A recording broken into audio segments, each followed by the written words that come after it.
SC ST వర్గీకరణపై supreme తీర్పును నిరసిస్తూ దేశవ్యాప్తంగా భారత్ బంద్ నిర్వహిస్తున్నారు.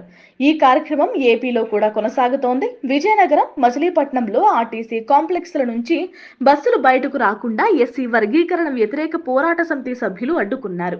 విద్యార్థి, ఉద్యోగ సంఘాలు దీంట్లో పాల్గొన్నాయి. అంబేద్కర్ రాసిన రాజ్యాంగం అణగారిన వర్గాలకు సంబంధించి కానీ ఆ వర్గాలను విడదీయడానికి కాదు.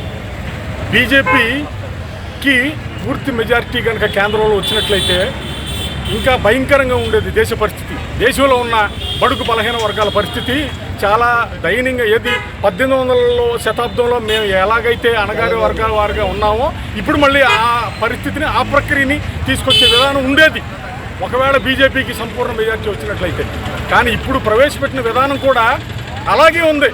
పొట్టాపెట్టని దెబ్బలాగా అది క్రిమిలేయర్ విధానాన్ని తీసుకొచ్చి ఒక ఇంట్లో ఒకసారి రిజర్వేషన్ పొందితే మళ్ళీ తర్వాత తరాలకి ఆ రిజర్వేషన్ లేని పరిస్థితిని తీసుకొచ్చిన మాదిగలు, మాలలో కూడా అర్థం చేసుకుని ఈ పోరాటంలో వాళ్ళకి మేము వ్యతిరేకంగా కాదు, వాళ్ళు మనం కలిసే పోరాడుతున్నాం అన్న సంకేతం మీరు ఒకసారి అక్కడ సుప్రీంకోర్టు ఇచ్చిన జడ్జిమెంట్ పేపర్స్ని చదివితే తెలుస్తుంది. మాదిగ సోదరులారా, మీకు మేము ఎప్పుడు వ్యతిరేకం కాదు.